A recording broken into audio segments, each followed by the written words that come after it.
Salut tout le monde et bienvenue dans ma save room. On se retrouve aujourd'hui pour parler d'infos et de rumeurs sur Resident Evil. Pour aujourd'hui il y aura une petite info liée à Resident Evil 1 original, Resident Evil 1.96. Deux petites infos très rapides, j'essaierai de les mixer sur la même page concernant RE2 Remake et RE8 les chiffres de vente. Et des petites rumeurs sur des prochains live action Resident Evil, voilà, un site semble avoir des informations, des rumeurs sur le script, tout cela, concernant un film qui serait prévu pour 2025 et une série pour Netflix. Mais je vais vous détailler tout cela. Je ne vais pas faire d'instant promo parce que je sais pas si on entend autour de ma voix, mais je suis quand même malade. Et de base, j'étais pas censé faire un info et rumeur, je me suis dit, oh, vu les 2-3 trucs qu'on a eu cette semaine, j'ai pas envie d'en faire un. C'est pour ça que là actuellement je suis... sur le stream de Wiper, c'est pour ça que j'ai un écouteur au cas où.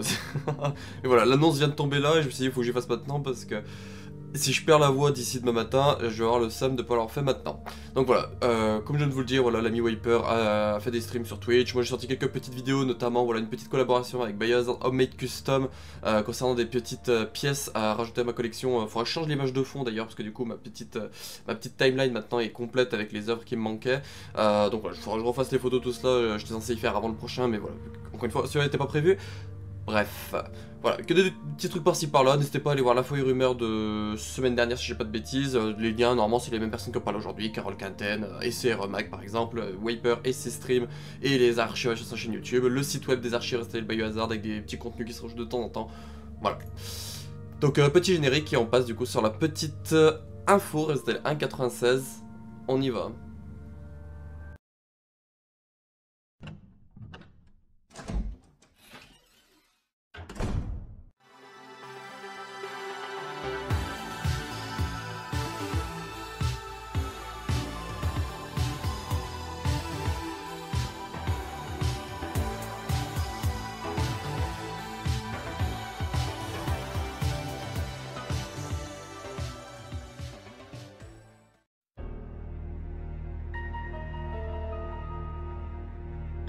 La petite info Resident Evil 1.96, je sais pas vraiment compter comme une info ou pas, donc dans le doute je vais mettre info.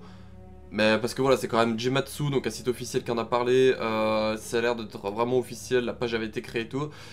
Comme vous le voyez, du coup ça date du 18 juin 2024, pour sur PC du coup, plateforme PC, un port de Resident Evil 96, donc Resident Evil 1, la version 86 qui est sortie notamment sur PlayStation, sera en préparation, voilà, pour arriver sur PC correctement, parce que actuellement voilà, les gens qui sont intéressés par jouer aux originaux sur PC, ils passent via des émulateurs, via Abandonware, je vais beaucoup en parler et tout, mais ce qu'il faut savoir c'est qu'ils existent officiellement sur PC, comme par exemple, voilà, il existait cette version physique. Voilà, j'ai été la chercher exprès pour ça parce que beaucoup ne sont pas au courant. Mais il existait des versions physiques pour les jeux sur PC, notamment chez nous. Donc j'ai une version physique de 1, 2, 3 originaux sur PC. Donc voilà, ça existait quand même officiellement. Mais là actuellement par exemple, quelqu'un qui serait intéressé pour l'avoir officiellement sur son ordinateur, il ne peut pas. Par exemple, c'est pas disponible sur Steam ou sur autre manière d'acheter légalement quoi. Et donc voilà, du coup il y a cette petite page qui a été créée et qui du coup teaserait l'arrivée potentiellement sur Steam ou machin comme ça. Après voilà, comme le dit le wiki ici, il y a Capcom n'en ont jamais parlé, ni trailer, tweet, showcase, seulement un listing du PEGI, bon ça je pense que c'est un BBFC, pas d'entrée non plus sur Steam ou sur autre chose, donc voilà. Il faut attendre quand même, avoir un peu plus d'informations, mais il y a quand même quelque chose à se mettre sous la dent, de se dire voilà, il y a peut-être quelque chose qui se prépare en fond d'une petite sortie de 96 officiellement sur PC et plus proprement. Voilà. Donc ça du coup c'est tout pour la petite info concernant du coup Resident Evil 1.96 qui pourrait arriver sur PC prochainement. Du coup je mettrai peut-être en rumeur. Voilà, ce sera peut-être en rumeur du coup. Là on va passer aux petites infos, comme je vous ai dit je vais essayer de mixer RE2, Remake et RE8 liés concernant aux chiffres de vente, donc on y va tout de suite.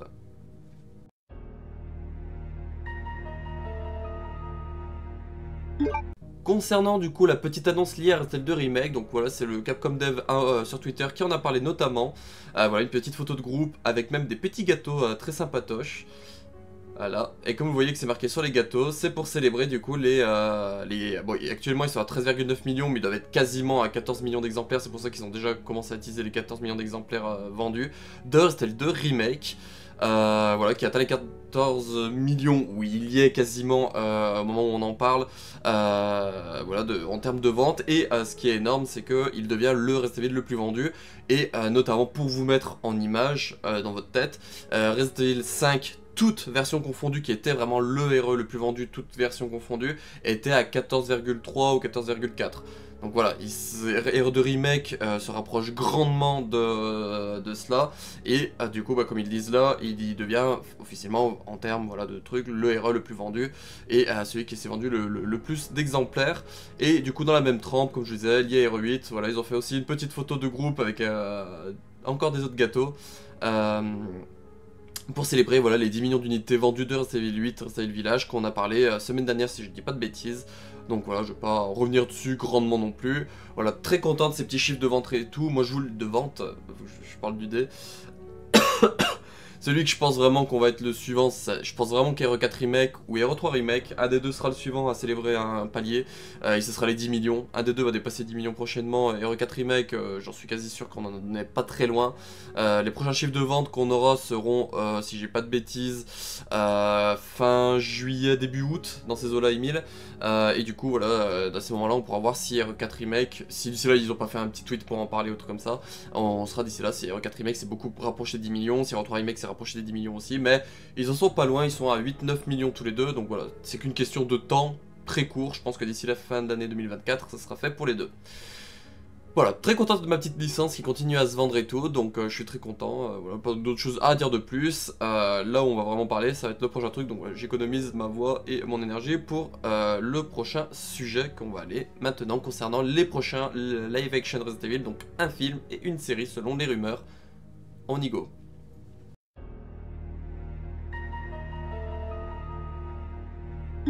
Les rumeurs concernant les prochains live action Resident Evil, voilà, que j'ai à vous parler aujourd'hui. Donc il y a quelques mois, voilà, limite fin 2022, donc il y a même maintenant 1 an et demi, quasiment 2 ans. Suite, voilà, et Welcome to Raccoon City qui a pas fait un chiffre bof, foufou, et la série Netflix qui a été annulée au bout de 2 semaines avec les deux filles Wesker. Constantin avait dit, voilà, on a déjà d'autres idées dans les tuyaux. C'est pas qu'on a un film qui a pas trop fonctionné, une série qui a été annulée, que c'est on va arrêter les projets Resident Evil, on aime bien en faire, donc voilà, on va continuer à en faire, on a déjà des idées dans les tuyaux. Il y avait eu des rumeurs quelques mois après, voilà, d'une idée d'un Resident Evil Umbrella Chronicles qui raconterait sur tous les événements de Resident Evil 0. Il y avait des rumeurs, voilà, d'un projet Netflix, mais sans grand truc. Et là aujourd'hui, nous avons le site Geek Vibes Nation qui ont fait un petit article, donc qui date voilà, du 22 juin 2024, donc au moment où j'enregistre, là il est sorti il y a quoi, il y a même pas une heure au moment où j'enregistre, c'est pour ça que je le fais là maintenant. Qui voilà, nous parle de Constantin Film qui aimerait aller plus profondément dans l'univers Resident Evil avec deux gros projets dans les tuyaux. Donc un film et une série. Donc le film serait un préquel et du coup explorerait les origines.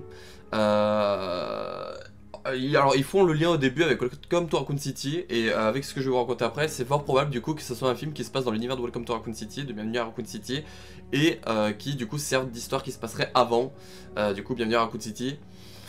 J'ai assez peur. Du coup ça se passerait ça aussi techniquement fin septembre 98 du coup dans l'idée, à moins que ça se passe... Excusez-moi, à moins que ça se passe fin juillet 98, et c'est à ce moment-là qu'Umbrella va se barrer de la ville, que du coup nous parle au début de Welcome to Raccoon City qu'Umbrella s'est déjà barré de la ville. Donc est-ce que c'est ce film-là va raconter tous les événements qui vont mener au fait que Umbrella se tire de Raccoon City à Welcome to Raccoon City? On verra ça, mais déjà voilà, qu'est-ce que l'on a en détail important du coup de ce préquel? En termes de lieu de production, sa production prendrait place au Canada et durerait jusqu'à décembre de cette année, donc jusqu'à décembre 2024, et on peut espérer d'entendre parler du casting d'ici le mois d'octobre. Voilà, d'ici le mois d'octobre 2024, on devrait entendre parler du casting de ce film préquel qui adapterait Resident Evil 0.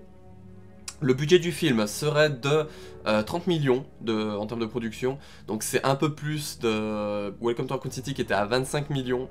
Voilà, Welcome était à 25 millions, de base il était à 40, mais à cause de Sony qui a voulu retirer un peu d'argent dans la peur que le projet fonctionne pas, du coup ils sont descendus à 25.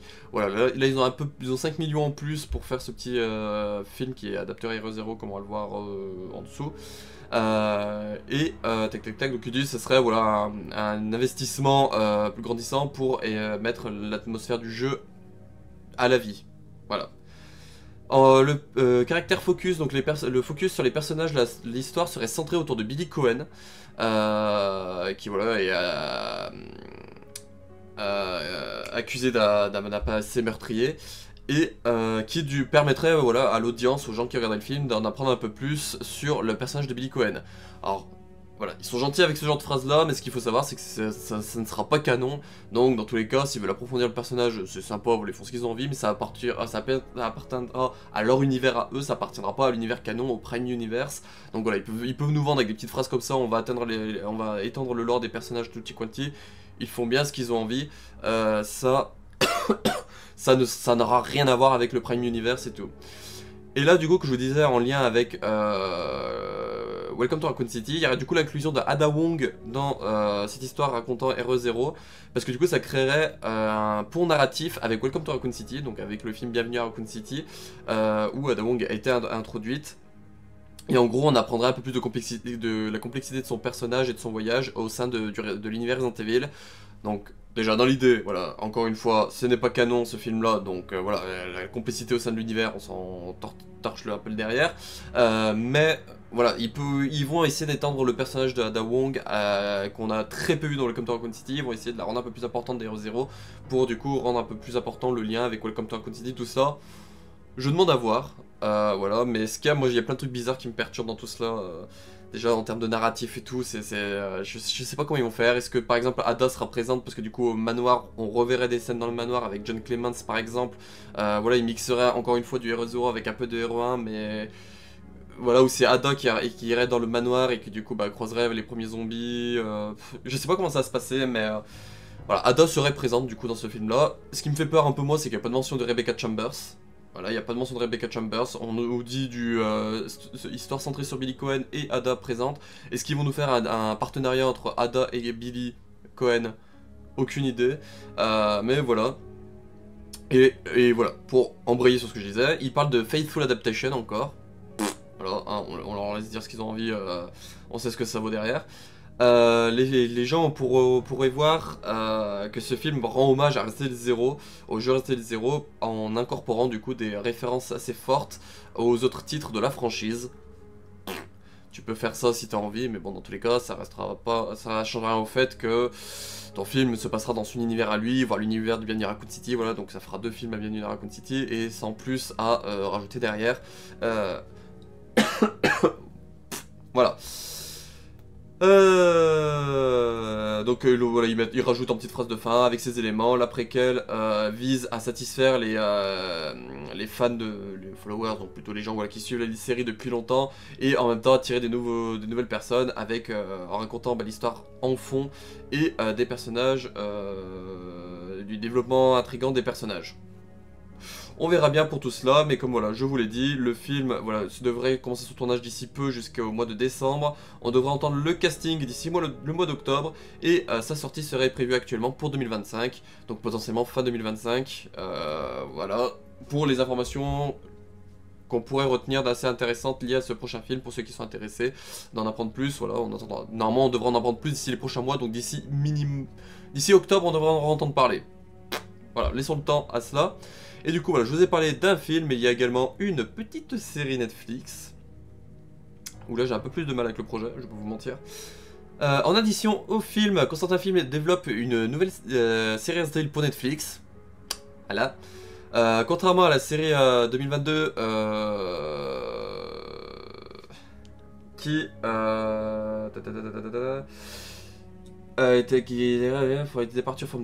qui prenait un chemin différent des jeux. Cette nouvelle série qui serait sur 6 épisodes serait vraiment une série sur elle-même, du coup avec son propre univers, et du coup qui mettrait une nouvelle un nouveau chemin narratif à l'écran. Voilà, donc vraiment une série encore qui se passera ni dans le Anderson Universe, ni dans le Bienvenue à Raccoon City Universe, ni dans l'univers de la série de 2022 avec les deux filles Wesker. Ça sera encore un nouvel univers qui serait créé. Et qu'est-ce qu'il y aurait dans ce nouvel univers? Donc ce serait une histoire unique, voilà, sans rien autour. Ce ne sera pas connecté aux précédentes adaptations Resident Evil. Cependant, ça va introduire une histoire complètement complète dans un monde ravagé par le virus T. Voilà, on va encore partir sur du post-apocalyptique avec du virus T qui a ravagé le monde et tout, comme on a eu dans la série Netflix de 2022, comme on a eu dans les films d'Anderson, comme on a eu dans potentiellement d'autres projets là qui viennent pas en tête vu que je suis un peu malade, je vous avoue que je suis un peu dans le brouillard niveau mental. Mais voilà, et du coup on aurait ce nouveau délire là de monde post-apocalyptique infecté par le virus T. Protagoniste. Alors là, voilà, j'ai un petit doute sur les connaissances de Constantin Film dans l'univers Resident Evil, bien évidemment. L'histoire suivrait Sophia Marcus, la fille d'une figure importante voilà, qui navigue dans le monde apocalyptique pour trouver un remède au virus. Son voyage va l'emmener à un manoir, à une base abandonnée en Europe, et il y aurait un mix entre de l'action, du suspense et du mystère. Alors, Sophia Marcus, les gars, chez Constantin, est-ce que vous savez, si vous voulez prendre des membres d'Umbrella, est-ce que vous savez qu'on en a 3 créateurs d'Umbrella? Si on compte pas autour les Beardsley, Henry, et puis on peut compter Brandon Bailey aussi qui a gravité autour. On en a 3. On se voit E. Spencer, James Marcus, Edward Ashford. Pourquoi dans vos films vous utilisez, dans chaque univers créé par Constantin, on a du Marcus? Bah peut-être pas Welcome to Raccoon City, mais du coup avec le film Hero Zero, on aura du Marcus. Si vraiment il se passe dans cet univers là. Mais on a du Marcus dans le 6ème film d'Anderson, on a du Marcus dans la série de 2022, on aura potentiellement du Marcus avec Hero Zero en adaptation.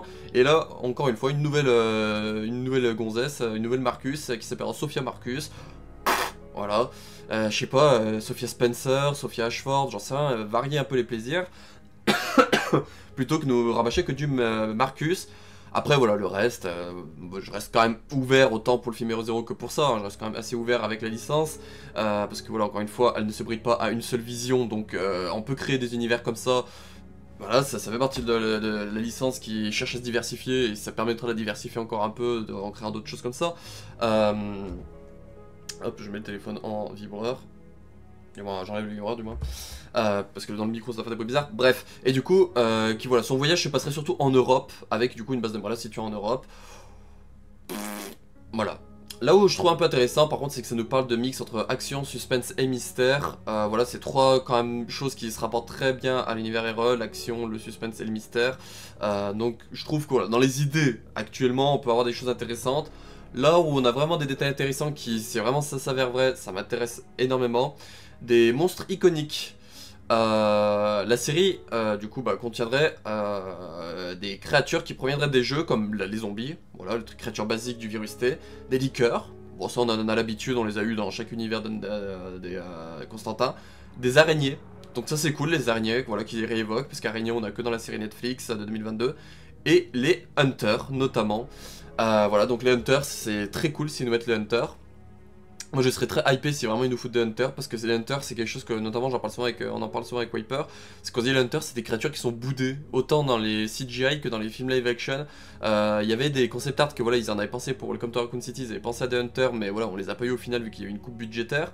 C'est resté à l'état de concept art, mais voilà on aurait les hunters qui seraient prévus pour cette série Netflix. Donc voilà, encore une fois, si la série peut se démarquer en termes de bestiaire, ça serait très cool. Là par contre où j'ai encore peur, hein, c'est qu'ils n'ont pas retenu la leçon avec la série de 2022 et le terrifiant homme à la tronçonneuse. Les gars, le Chainsaw Man est basé sur du parasite Las Plagas. Voilà, à moins que votre virus T soit une nouvelle souche voilà, améliorée, qui, je sais pas, les gens peuvent garder un contrôle comme par exemple le virus T qui a été dans différentes versions, notamment la version d'Aveny Island, la version Kodoku du virus T permettait à certains des contaminés d'utiliser du matériel, comme se promener avec des planches, porter des objets, construire des maisons, bon très bas de gamme, parce que voilà, ils ont pas le cerveau non plus qui suit, mais voilà, dans Aveny Island on voit des zombies qui sont quand même assez intelligents pour maintenir des objets en main, pour nager, monter sur des bateaux, tout cela. Donc voilà, on peut avoir une souche de virus T qui peut voilà, permettre l'idée qu'ils utilisent des armes, machin comme ça. Mais voilà, encore foutre un Chainsaw Man, moi s'il a l'apparence de celui de Resident Evil 4, donc avec le sac en toile sur la tête et la salopette et tout, comme ils ont fait dans la série de 2022, c'est complètement illogique. Bon, la série de 2022, c'est même pas une créature, c'est vraiment un mec lambda, parce que du coup il se prend une balle dans la tête, il est cané. C'est vraiment un mec lambda dessous. Là, voilà, il parle de monstres, donc techniquement, le Chainsaw Man serait un monstre. Donc voilà, concernant tout cela. Ça reste quand même... en termes de créatures, je suis très hypé par exemple pour ce projet-là, en termes de créatures. Voilà, si vraiment il y a ces créatures qu'on me vend là, moi je suis très content, surtout comme je vous l'ai dit, voilà, les Hunters. Les origines de l'affection, donc le premier épisode, voilà l'ouverture du premier épisode, nous emmènerait directement aux origines de l'affection de la pandémie, et qui du coup, voilà, qui placerait les enjeux de la série via un narratif intense. Voilà, après je vous mettrai l'article en description si vous voulez voir par vous-même avec une vraie traduction plutôt que moi avec mon truc avec mon cerveau dans le brouillard. Référence au jeu, même bien que la série du coup n'aura pas de personnages qui appartiennent au jeu, voilà. One feature characters from the game. Il y aura parsemé par-ci par-là des petites références, des easter eggs, et voilà, pour que les gens, voilà, les fans de la licence se retrouvent. Voilà, on retrouve des petits easter eggs, des petits trucs à grignoter par-ci par-là concernant la licence. Donc moi personnellement c'est les petits trucs que j'aime bien. Voilà, ces petits détails là. Donc comme par exemple j'aime beaucoup la série Netflix 2022, le petit épisode où Billy et Jade enquêtent, voilà, sur leur père elles sont enfermées dans leur maison. Il y a le mène l'enquête, il n'y a pas de monstre mais il y a des caméras à esquiver et tout, donc voilà, il y a un petit enjeu derrière, ils mènent l'enquête, un cadre l'emmène au piano, qui l'emmène à un truc, voilà, il y a un petit côté enquête et tout, comme si on se promenait, comme si voilà, dans les jeux, pour rendre hommage aux jeux, où on se promène dans les lieux pour découvrir un indice qui va mener à un autre indice, qui va mener à un autre indice, et puis du coup à la solution finale. Voilà, il y a eu cette idée là dans la série Netflix, dans l'épisode 5 ou 6 je crois, et je trouvais ça très intéressant, donc voilà, si ça peut être ça peut être sympa. La production, du coup, le script aurait été déjà approuvé et le tournage pourrait commencer d'ici début 2025. Donc il faut espérer que la série sortira potentiellement pour en 2026, pour les 30 ans de la licence. Donc voilà, d'ici 2 ans, d'ici 1 an, on aura peut-être déjà peut-être plus d'infos, même peut-être d'ici peut-être de fin d'année. Peut-être que quand ils vont annoncer si vraiment ils annoncent le film fin d'année, ils vont peut-être parler de la série également en même temps. On verra bien. Mais voilà, il est fort probable voilà, qu'on ait des mentions de ces projets-là dans les prochains mois. Voilà. N'hésitez pas à vous réagir en commentaire ce que vous en pensez de ces deux projets. Moi personnellement, voilà, je reste assez ouvert avec la licence, même si voilà, après je vous le dis, le projet 2 me botte un peu moins, il y a qu'en termes de créatures qui me botte surtout. Mais ça permettra d'avoir un autre point de vue, une autre approche avec la licence via des projets voilà, comme ça annexes et qui ne sont pas appartenant au canon, comme ça. Si vous voulez pas les regarder, vous les regardez pas. Après le meilleur quand même, toujours c'est de faire son propre avis et de regarder. Ça je vous inviterai toujours à ça, mais voilà, si vous avez pas envie de regarder, après vous avez pas envie de regarder, ça ne fait pas partie de l'univers principal. Donc si vous voulez juste vous concentrer sur l'univers principal et vous en foutez de ce qui gravite autour, voilà, c'est ce film et cette série là, bah, vous pouvez clairement les skipper. Mais là où je rejoins assez Wiper, techniquement, si vous vous dites fan de la licence, machin comme ça, ces noms-là, passionnés, machin comme ça, ce genre de projet-là devrait vous intéresser quand même un minimum, au moins à visionner entièrement pour vous faire un avis dessus, parce que voilà, quand on est fan de quelque chose, techniquement, on court après, on rush après, on cherche à en avoir un maximum d'informations, et on fait pas du tri en mode oh, on s'en fout, ça on s'en fout. Voilà, et techniquement, par exemple... moi j'ai pas d'exemple qui vient en tête, mais voilà, techniquement quand on aime un univers, on essaie de prendre toutes les parties de l'univers, comme ça on peut se faire un classement total et se dire voilà, j'adore cet univers au point que j'ai même été mater des œuvres qui m'intéressaient pas forcément, mais me faire mon propre avis dessus, parce que voilà, faire son propre avis c'est quelque chose, le minimum qu'il faut se faire. Voilà voilà. Du coup c'est tout pour cet épisode là, je vais vite mettre fin parce que je sens que ma gorge est en train de me dire raccroche mec. Je vous remercie d'avoir regardé cette vidéo là, n'hésitez pas à réagir voilà, aux petites actus d'aujourd'hui, tout cela. De base comme je l'ai dit, j'étais pas censé sortir cette vidéo là. J'étais censé sortir une autre vidéo qui était censée sortir cette semaine, blablabla. Mais voilà, la vidéo qui était censée sortir cette semaine sortira la semaine prochaine. Et là voilà, vous avez un petit info et rumeur aujourd'hui. N'hésitez pas à aller faire un tour sur la chaîne de Carole Quinten ce soir sur Aerobag, parce qu'elle va sûrement peut-être en parler et puis donner son avis également à elle, son point de vue sur tout cela. Et puis n'hésitez pas voilà, à faire un tour sur les réseaux sociaux d'Ange Calo. Vous avez le lien, mon Linktree en description. Il y a notamment dans mon Linktree le site web des archives Resident Evil Biohazard qui est en cours de construction. Et puis n'hésitez pas à faire un tour, comme je vous le dis, voilà, chez l'ami Wiper également. J'essaierai de vous mettre les liens comme je vous ai mis semaine dernière, les liens voilà, des personnes à aller voir que je vous ai parlé semaine dernière, je vous les remettrai sûrement en description. Et je vous mettrai les liens aussi de tout ce que je vous ai parlé aujourd'hui, bien évidemment, parce que la source, c'est quelque chose de très important quand on parle d'informations et de rumeurs. Je vous remercie d'avoir regardé cette vidéo là, n'hésitez pas voilà, encore une fois, à faire un tour, et puis bah, il y a regardé les anciens épisodes d'Info et Rumeurs, notamment un dernier où je revenais sur les rumeurs de Resident Evil 9 en vous disant de faire très attention avec ce qui se raconte, Resident Evil 9, rumeurs et prévention, voilà, donc bonne soirée, bonne journée, bonne tout ce que vous avez envie, moi je vais aller me reposer la voix et finir de mater le petit stream de Wiper sur les guides explicatifs des aéromobiles qui arriveront prochainement en archivage, et puis bah, ciao.